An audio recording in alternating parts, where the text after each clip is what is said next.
ধনী মানুষের পোলাপান মাদ্রাসাতে পড়াশোনা করে।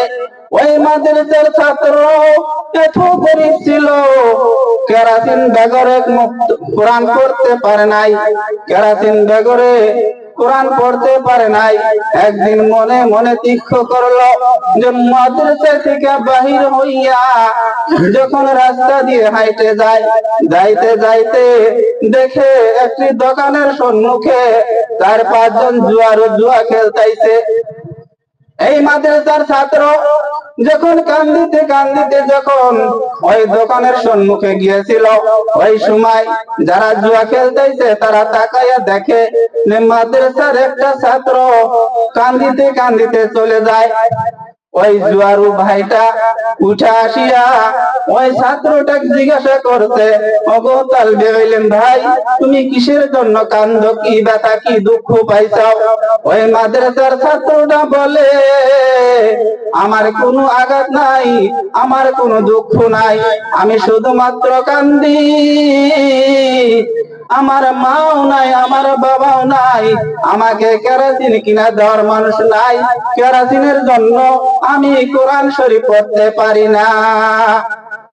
তখন ওই জুয়ারু ভাইটা ওই সম্মুখে একটা দোকান ছিল, ওই দোকানদার ভাইকে বলতেছে, হে ভাইজান, আপনি এই মাদ্রাসার ছাত্রটা এক টিন কেরাসিন কিনা দেয়। যখন ওই মাদ্রাসার ছাত্রটা যখন এক টিন কেরাসিন কিনা দিছিল, দেওয়ার পরে ওই ছাত্র কেরাসিন নিয়ে যখন মাদ্রাসাতে পড়াশোনা করে, কিছুদিন যাওয়ার পরে খবর পাইছে যে জুয়ারু ভাইটা কেরাসিন টিন কিনে দিয়েছিল। ওই সময় খবর পাওয়ার সাথে সাথে দেখে যে খবর পাইলো যে ব্যক্তি কেরাসিন কিনা দিয়েছিল ওই ব্যক্তি দুনিয়া থেকে চলে গেছে।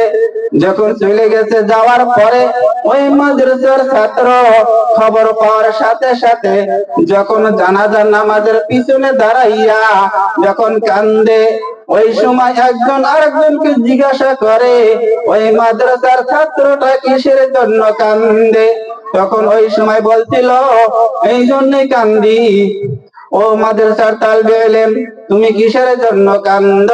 ওই সময় বলতেছে, আমি যখন কেরাসিন বেগরে কোরআন পড়তে পারি নাই, কেরাসিন বেগরে আমি কোন নবীর হাদিসে পড়তে পারি নাই, এই ভাইটি আমাকে এক টিন কেরাসিন কিনে দিয়েছিল, ওই কেরাসিনের জরিয়তে আমি মাদ্রাসাতে পড়াশোনা করতে পারছি।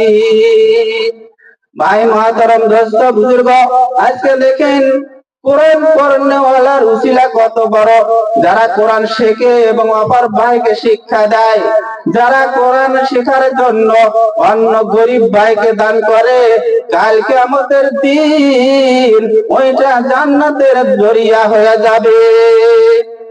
ভাই মহতরম দোস্ত বুজুর্গ, আল্লাহ পাক রব্বুল আলামিন পবিত্র কোরআন শরীফের ভিতরে ঘোষণা করলেন, ওয়াইজ কুলনা লিল মালাইকাতি ইন্নী জাইলুন ফিল আরদি খলিফা। এক সময় আল্লাহ পাক রব্বুল আলামিন ফেরেশতাদেরকে ডাকলেন, হে ফেরেশতারা, আমি আদম বানায়া দুনিয়ার ভিতরে দিব। ওই সময় আল্লাহ পাক রব্বুল আলামিন ফেরেশতাদের সাথে যখন মাশওয়ারা করলেন, বুদ্ধি করলেন, আল্লাহ পাক রব্বুল আলামিন ফেরেশতা না কথা আদম না বানাইয়া যখন জিন্নাত বানাইয়া দুনিয়ার ভিতরে দিলেন, দেওয়ার পরে ওই জিন্নাত দুনিয়ার ভিতরে সব সময় ঝগড়া ফাসাদ করে। করার পরে আল্লাহ পাকের কাছে ফেরেশতারা নালিশ করলেন, ওগো আল্লাহ, আপনি আদম না বানায়া জিন্নাত বানাইয়া দুনিয়ার ভিতরে দিলেন, ওই জিন্নাত সব সময় ঝগড়া ফাসাদ করে, একজন আরেকজনকে কাতল করে। যখন ফেরেশতারা আল্লাহর কাছে বিচার দিলেন, নালিশ দিলেন, হে প্রভু, যে জিন্নাত আপনি বানাইলেন ওই জিন্নাত গুলা সব সময় ঝগড়া ফাসাদ করে, আল্লাহ পাক রব্বুল আলামিন ফেরেশতাদেরকে হুকুম দিলেন, হে ফেরেশতারা, তোমরা যাও, সমস্ত জিন্নাত দুনিয়া থেকে বিদায় করে দাও। যখন ফেরেশতারা সমস্ত জিন্নাত কাতল করলেন, করার পরে একজন জিন্নাত এত সুন্দর চেহারা, আল্লাহর এত ইবাদত করে, ওই সময় ফেরেশতারা আল্লাহর কাছে গিয়া বলতেছেন, হে আল্লাহ, আপনি হুকুম দিলেন, আপনার হুকুমে সমস্ত জিন্নাত কাতল করলাম। একজন জিন্নাত, তার এত সুন্দর চেহারা, এত আপনার ইবাদত করে। ওই সময় আল্লাহ পাক রব্বুল আলামিন হুকুম দিলেন, হে ফেরেশতা, ওই জিন্নাতকে আমার নিকটে নিয়ে আসো। ওই সময় যখন ওই জিন্নাতকে আল্লাহর নিকটে নিয়ে আসলেন, আসার পরে যতগুলা ফেরেশতা ছিল সমস্ত ফেরেশতাদের লিডার বানায়া দিলেন। তারপরে আল্লাহ পাক রব্বুল আলামিন ফেরেশতাদেরকে বলতেছে, হে ফেরেশতারা, আমি আদম বানায়া দুনিয়ার ভিতরে দিব। ওই সময় ফেরেশতারা বললেন, ওগো আল্লাহ, আপনি জিন্নাত বানাইলেন, ফের আদম বানানোর জন্য ইরাদা করলেন। ওই সময় আল্লাহ পাক রব্বুল আলামিন বললেন, ওয়ালা ইন্নী আলামু মা লা তা'লামুন। আল্লাহ পাক রব্বুল আলামিন বললেন, হে ফেরেশতারা, আমি যা জানি তোমরা সেটা জানো না, আমি যেটা হুকুম করি সেইটা তোমরা মানো। ওই সময় আল্লাহ পাক রব্বুল আলামিন জিবরাইল ফেরেশতাকে হুকুম দিলেন, হে জিবরাইল, জিবদায় যাও, জিবদায় গিয়া মাটি নিয়ে আসো। ওই মাটি দিয়া আমি আদম গঠিত করব, আদম বানাবো। যখন ফেরেশতা জিবদায় গেলেন, যাওয়ার পরে মাটিকে বললেন, হে মাটি, আল্লাহ পাক রব্বুল আলামিন তোমাকে নেওয়ার জন্য হুকুম দিয়েছিল, হুকুম দিয়েছে। ওই সময় মাটি বলছে, হে ফেরেশতা, আমি তো যাইতে পারবো না, আমাকে নিয়ে আদম বানাবো। আদম বানানোর পর আমি ওই জাহান্নামের আগুনের তাপ কুলাইতে পারবো না। জিবরাইল ফেরেশতা যখন ঘুরে আসলেন, আসার পরে আল্লাহর কাছে বললেন, হে ওগো আল্লাহ, আমাকে মাটি আনার জন্য পাঠাইলেন, আমি তো মাটি আনতে পারলাম না। ওই সময় আল্লাহ পাক রব্বুল আলামিন যে আজরাইল ফেরেশতা মানুষের জান কবজ করে, তখন ওই আজরাইল ফেরেশতা বললেন, হে আজরাইল, তুমি যাও, যাও, জিবদায় গিয়া মাটি নিয়ে আসো। ওই মাটি দিয়ে আমি আদম গঠিত করব, আদম বানাবো। আজরাইল ফেরেশতা যখন জিবদায় গেলেন, যা মাটি নিয়ে আসলেন, মাটি আনার পরে ওই মাটি দিয়া আল্লাহ পাক রব্বুল আলামিন হাতের মাটি ছিনিয়া কাদো বানাইয়া যখন আদম গঠিত করলেন, আদম বানাইলেন। বানানোর পরে আল্লাহ পাক রব্বুল আলামিন বললেন, وَإِذْ قُلْنَا لِلْمَلَائِكَةِ اسْجُدُوا لِآدَمَ فَسَجَدُوا إِلَّا إِبْلِيسَ أَبَى وَاسْتَكْبَرَ وَكَانَ مِنَ الْكَافِرِينَ। আল্লাহ পাক রব্বুল আলামিন বললেন, হে ফেরেশতারা, দেখো কি সুন্দর করে আমি আদম গঠিত করলাম, আদম বানাইলাম। আল্লাহ পাক রব্বুল আলামিন সমস্ত ফেরেশতাদেরকে বললেন, হে ফেরেশতারা, তোমরা দেখো কি সুন্দর করে আমি আদম বানাইলাম, এই আদমকে তোমরা সিজদা করো। তখন সমস্ত ফেরেশতা আসিয়া আদমকে সিজদা করলেন, আদমকে সম্মান জানাইলেন।